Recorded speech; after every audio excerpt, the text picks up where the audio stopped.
Alrighty, got the bed pretty well ready for sealing. I'll seal any of these little cracks here with the same sealant as I use right here. It's just aluminum silicone, but I'll seal all them cracks up just for aesthetics. I'm gonna put a sleeve right there where them wires come through the bed.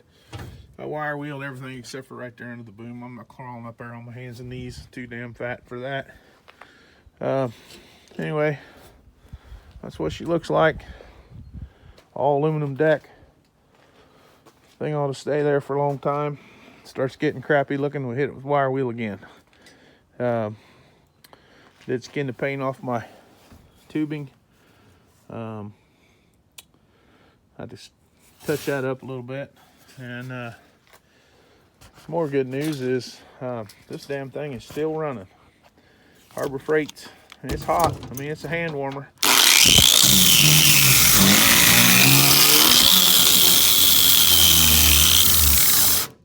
It's hot, I can't hardly hold my hands on it. But anyway, damn thing's still running. I think I've got my $14 worth out of it.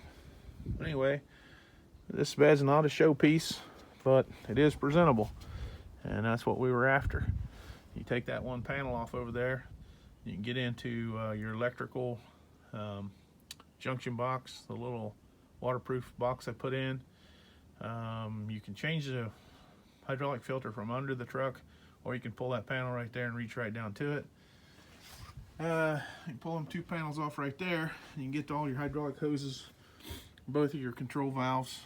I mean, it's not, you know, I don't know if you ever build a stock car, but this is how we build stock car bodies back in the day.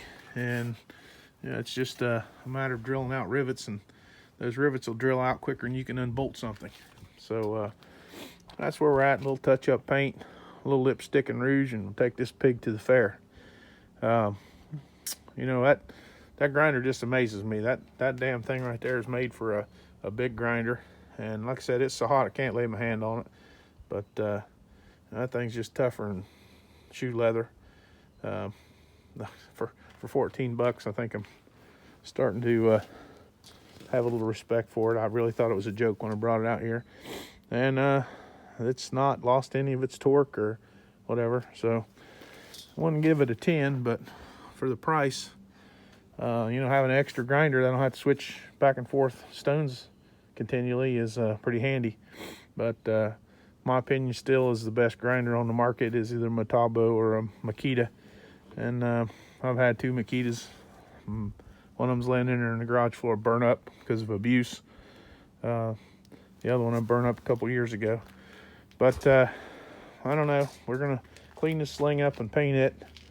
And of course that sling goes up and folds and lays right here. That's how these got caved in.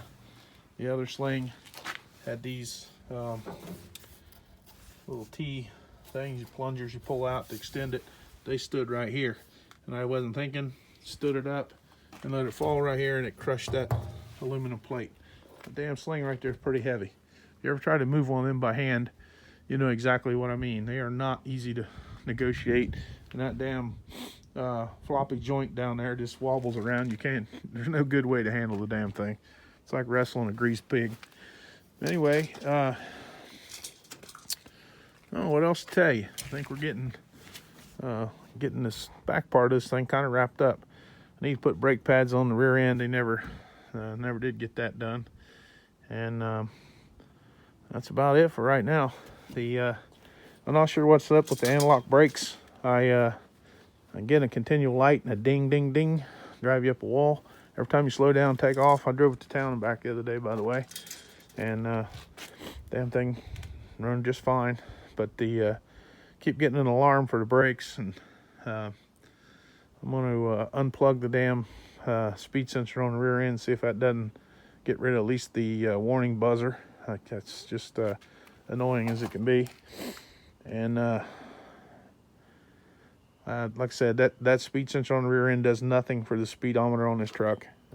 That's still what runs on the transmission on this Ford.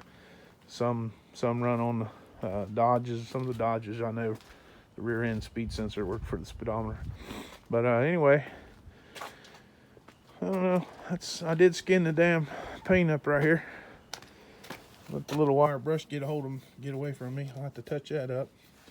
And this paint come out of the same can. And you can, even in the dark over here, you can see that this is noticeably darker. The only thing I did use different was I did a little different reducer. And I've been around paint long enough to tell you anything can change the hue of it. So it's a good chance that this will get masked off and one coat put on the side of this bed when we paint the truck. I'm not having a two-tone truck. Not an accidental one anyway. So haven't decided what to do with this up here yet. This bed was so rough and had crap on it that I about had to wire wheel it. I think I'll just leave this alone. It's semi-smooth and scratched up looking, so I'm not going to polish it, that's for sure. And this is pretty rough right here.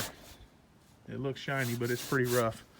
And I think I'm going to call that good, touch up the paint, put that thing on the top there, the light bar bull crap, and make me a handle for my freewheel.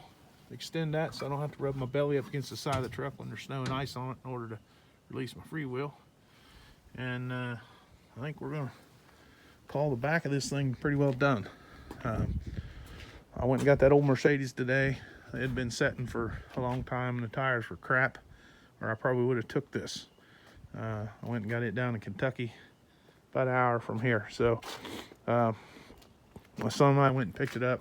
Didn't want to take a chance, you know, rather tow some local stuff around here to try this thing out. I don't want to get stuck, you know, an hour from home trying to pull a piece of crap home and end up with a big problem. So that's where we're at on this old rag. I hope everybody's having fun watching this.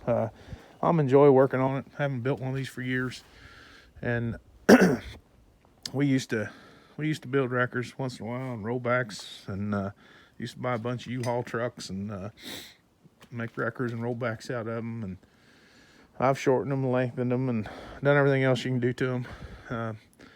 But anyway, thanks for watching. I appreciate it. So have a good one.